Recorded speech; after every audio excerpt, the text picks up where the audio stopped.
क्या आपको कभी लगता है कि हम ऐसे दौर में जी रहे हैं जहां सामान्य समझ छुट्टियों पर चली गई है, जहां साधारण सवाल पूछना भी आपको समस्या वाला इंसान बना देता है? तो तैयार हो जाइए, क्योंकि जो मैं आपको बताने वाला हूं वो या तो आपको पूरी तरह जगा देगा या आपको फोन दीवार पर फेंक देने का मन करेगा। हम इंसानियत के इतिहास के सबसे बड़े मनोवैज्ञानिक प्रयोग से गुजर रहे हैं, और ज्यादातर लोगों को पता भी नहीं कि वे खुद इसके टेस्ट सब्जेक्ट बन चुके हैं। आज जो लोग आपको बिल्कुल अव्यावहारिक फैसले लेते दिखते हैं, वे मूर्ख नहीं हैं। वे डैश साइकोसिस यानी सामूहिक मानसिक महामारी के शिकार हैं। और इससे पहले कि आप सोचें कि आप उनसे अलग हैं, जरा खुद से पूछिए, आपको कैसे पता कि आप भी संक्रमित नहीं हैं? जो विचार अभी आपके दिमाग में हैं, क्या वे सच में आपके अपने हैं?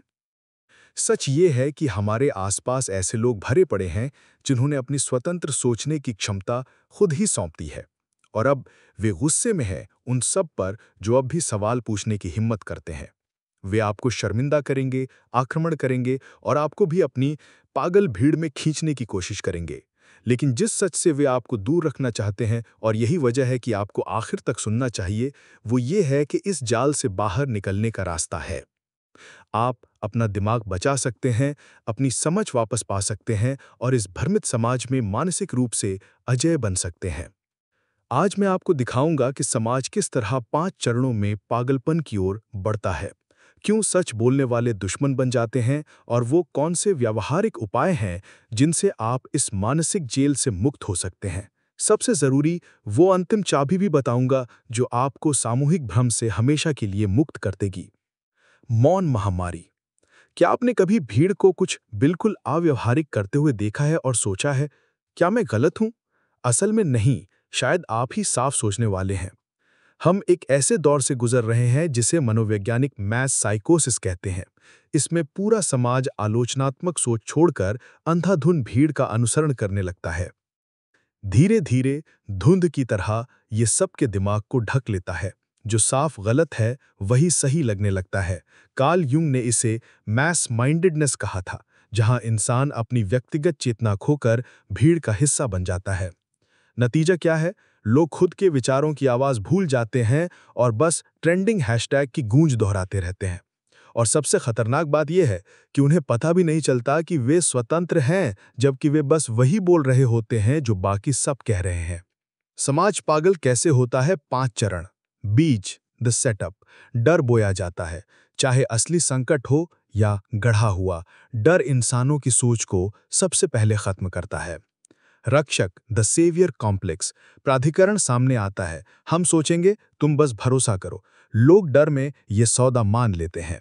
प्रवर्तन, द एनफोर्समेंट। आम लोग ही निगरानी करने लगते हैं, जो सवाल पूछे उसे खतरनाक करार दे देते हैं। शुद्धिकरण, द पर्ज। असहमति मिटा दी जाती है, किताबें बैन, अकाउंट कैंसिल, करियर बर्बाद। लोग डरकर खुद ही चुप हो जाते हैं। नया नॉर्मल, द न्यू नॉर्मल। भीड़ का पागलपन इतना गहरा बैठ जाता है कि सवाल करना ही नामुमकिन लगने लगता है। क्यों सच बोलने वाले दुश्मन बन जाते हैं? जब कोई व्यक्ति सामूहिक भ्रम में जी रहा हो, तो सच बोलने वाला उसके लिए सबसे बड़ा खतरा बन जाता है, क्योंकि सच का मतलब है अब तक मैं गलत था। भीड़ भावनाओं पर चलती है, तर्क पर नहीं। जब आप उनकी मान्यताओं को सवालों से चुनौती देते हैं, तो वे इसे अस्तित्व पर हमला मानते हैं। यही वजह है कि समाज ने सबक्रिशन यानी दमन को भलाई का नाम दे दिया है। सच बोलने वालों को खतरनाक या स्वार्थी कहा जाता है और बाकी सबको भीड़ का हिस्सा बनकर अच्छा इंसान होने का सर्टिफिकेट मिल जाता है। आलोचनात्मक सोच पर युद्ध। इतिहास में पहली बार ऐसा हो रहा है कि स्वतंत्र सोच को स्वार्थ कहा जा रहा है।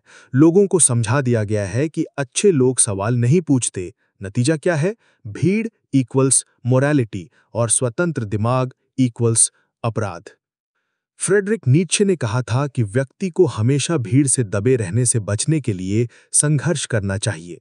आज ये संघर्ष पहले से कहीं ज्यादा कठिन है, क्योंकि अब हथियार तलवार या भाला नहीं, बल्कि शर्म, सामाजिक दबाव और आर्थिक मजबूरी है।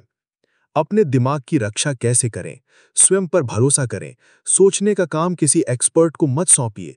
खुद से पूछिए, मैं सच में क्या सोचता हूं? अनिश्चितता को सहें, जल्दी निष्कर्ष पर मत पहुंचिए। सच अक्सर जटिलताओं के बीच छुपा होता है। दूसरों को मनाने की कोशिश छोड़ दीजिए, खुद का मानसिक किला मजबूत कीजिए। जो समझेंगे वे खुद आएंगे। अपने अंतर्ज्ञान पर भरोसा कीजिए।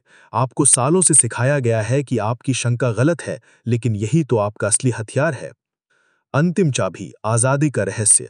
इस पूरे सिस्टम का खेल सिर्फ एक बात पर टिका है, आपको ये विश्वास दिलाना कि स्वतंत्र सोचने के लिए आपको उनकी इजाज़त चाहिए। सच्चाई ये है कि आपकी चेतना स्वतंत्र है, किसी अनुमोदन की ज़रूरत नहीं। जिस पल आप ये समझ लेते हैं, उसी पल ये पूरा ढांचा ढह जाता है। सच्ची मुक्ति का मतलब है भीड़ से बाहर खड़े होकर भी आत्मविश्वास के साथ अपने विचारों के साथ खड़े रहना। और यही असली रेवोल्यूशन की शुरुआत है। रेवोल्यूशन राजनीति या हिंसा से नहीं, बल्कि व्यक्तिगत दिमागों से शुरू होती है जो झुकने से इनकार करते हैं। क्रांति आपके साथ शुरू होती है। अब सवाल यह है कि आप इस ज्ञान के साथ क्या करेंगे? क्या आप फिर से वही पुराने रास्ते पर लौट जाएंगे, भीड़ का हिस्सा बनकर, या फिर अपने जीवन की सबसे बड़ी क्रांति शुरू करेंगे, अपने दिमाग की क्रांति? हर बार जब आप सवाल पूछते हैं, जब आप भीड़ का हिस्सा बनने से इनकार करते हैं, तब आप न सिर्फ खुद को बचाते हैं, बल्कि दूसरों के लिए भी रास्ता खोलते हैं। याद रखिए, आपका स्वतंत्र दिमाग ही असली विद्रोह है, और यही विद्रोह दुनिया को बचा सकता है। तो बताइए, क्या आप तैयार हैं अपने दिमाग को वापस पाने के लिए?